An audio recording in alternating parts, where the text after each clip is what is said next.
आज हम उस जगह पे मौजूद हैं जहां शिक्षा का दीप 60-70 के दशक में जलाया था परम पूज्य पंडित रविंद्र पांडे जी ने।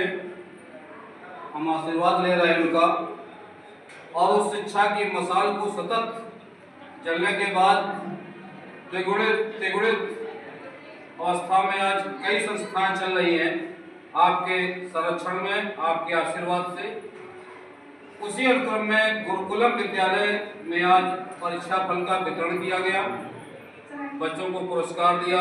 राज्य मंत्री प्रतिभा शुक्ला मौजूद रही और विद्यालय के मैनेजिंग डायरेक्टर क्या नाम चंद्रशेखर जी हमारे सामने मौजूद है। क्या योजनाएं हैं, क्या सिस्टम चल रहा है, अभी हम उनसे बात करते हैं। जी, कनपुरिया खबर पे आपका बहुत बहुत स्वागत है। बहुत बहुत धन्यवाद। क्या कार्यक्रम हुए आज? आज हमारे बीच माननीय राज्य मंत्री प्रतिभा शुक्ला जी पधारी और उन्होंने बच्चों का उत्साहवर्धन किया। आज का जो मुख्य कार्यक्रम था वह डिजिटल कक्षों का लोकार्पण था। आज हमने देखा है कि इस क्षेत्र में हम 3 साल से कार्य कर रहे हैं और गुरुकुलम का स्टाफ बहुत ही मेहनत कर रहा है, संस्कारों की शिक्षा दे रहा है, आध्यात्मिकता की शिक्षा दे रहा है।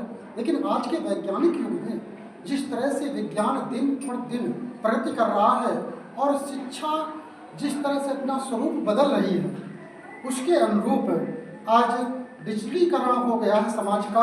इसलिए हमने अपनी कक्षाओं का डिजिटलीकरण कर दिया है और आज समस्त कक्षाएं हमारी डिजिटली हो गई हैं और डिजिटल बोर्डों का हमने उद्घाटन कार्यक्रम आज राज्य मंत्री के द्वारा करवाया है और उसमें राज्य मंत्री पधारी थी।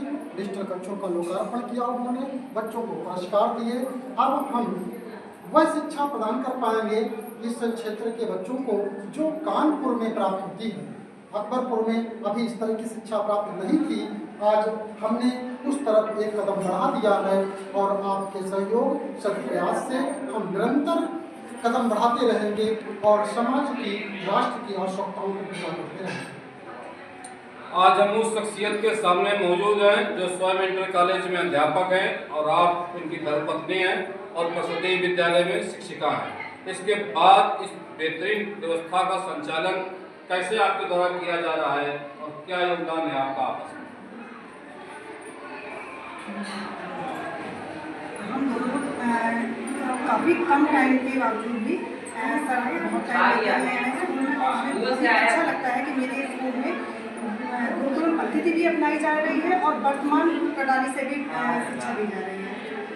मैडम, देश दुनिया के लोग आपको देख रहे हैं। आज डिजिटल इंडिया, डिजिटल क्लास और मोदी का भी नारा है डिजिटल हिंदुस्तान, तो उस पर एक बार हाथ मिलाकर देश दुनिया के लोगों को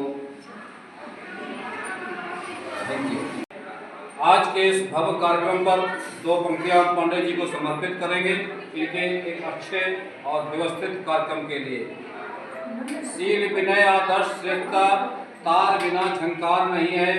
शिक्षा क्या स्वर साध सकेगी यदि नैतिक आधार नहीं है, यदि नैतिक आधार नहीं है। आगे क्या कहना चाहिए? बिल्कुल सही कहा आपने। यदि नैतिक आधार नहीं है तो शिक्षा व्यर्थ होती है। शिक्षा का उद्देश्य ही है नैतिकता का विकास। हम अपने विचारों से, हम अपने भावों से नैतिक हों। अगर हम बहुत समाज में अच्छा नहीं कर सकते हैं तो हम अच्छा विचार रखें, अच्छा भाव रखें, और तब भी अगर हम अच्छा विचार रखते हैं वह विचार ही लोगों को परिवर्तित करने में समर्थ हैं। कई बार हम कर्म नहीं कर पाते हैं, लेकिन हमारा एक विचार होता है। वेदों में कहा गया है तन्मे मना शिव संकल्पमस्तु। हमारा मन शिव संकल्पों से यानी कल्याणकारी संकल्पों से युक्त हो, तभी हम कोई अच्छा कार्य कर पाएंगे। आज हमने भी जो संकल्प लिया था, हमारे पिताजी ने भी इस तरह का संकल्प लिया था।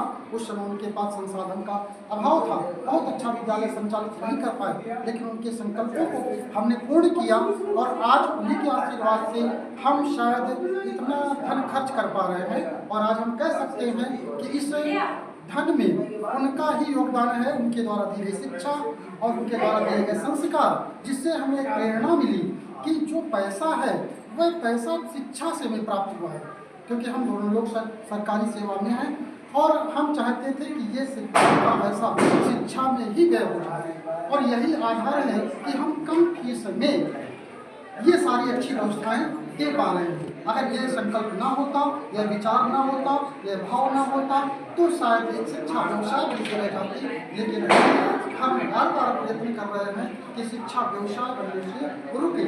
यद्यपि ये सरकार का दायित्व था, सरकार का कार्यक्रम था शिक्षा देना, लेकिन सरकार शायद समर्थ रही है, उसने निजीकरण के हाथों में सौंप रखा है और निजीकरण ने इसको व्यवसाय के रूप में कर रखा है। लेकिन हमारा ये संकल्प है, हमारा ये प्रयास है, एक ये हो सकता है गिलहरी प्रयास हो कि हम कम फीस में हम उनको अच्छी शिक्षा दे पाएँ। शायद दूसरे लोग ये ना समझ पा रहे होंगे कि इतनी कम फीस में इतनी अच्छी व्यवस्था कैसे दी जा सकती है। हमारे यहाँ एक शिक्षक हैं, उन्होंने कहा कि इतनी कम फीस में आप कैसे दे सकते हैं। तो इसमें ये संकल्प ही है हमारे पूर्वजों का, हमारे पिताजी का, कि जिन्होंने कभी भी शिक्षा को व्यवसाय बनने दी नहीं और आज भी हम उन्हीं के कदमों पर चल रहे हैं। इसीलिए हम सफल हैं और शिक्षित कर देंगे, हम सफल होंगे। हमें पूरा विश्वास है कि हम अकबरपुर को एक दिन वो शिक्षा देंगे जो शिक्षा यहाँ पर बड़े बड़े विद्यालय नहीं दे पाएंगे। हमें पूर्ण विश्वास है कि हम इसमें समर्थ होंगे।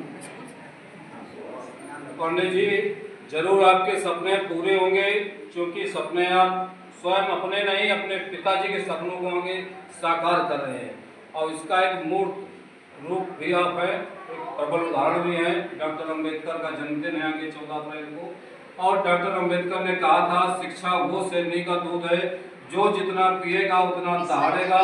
आप जिस आत्मविश्वास से कैमरे के सामने बोल रहे हैं उससे पता चल रहा है कि आपके हौसले कितने हैं। जरूर ईश्वर आपकी मदद करेगा और सफलता की चरम सीमा पर आप पहुंचेंगे। कनपुरिया खबर की आप और हम बोलना चाहेंगे। जी जी अवश्य। आपने कहा शिक्षा व शेरनी का दूध है, जो पिएगा जितना पिएगा दहाड़ेगा। लेकिन हम थोड़ा सा विचार में भिन्नता रखते हैं, हम किसी के व्यक्तिगत भावनाओं को हद नहीं करते हैं।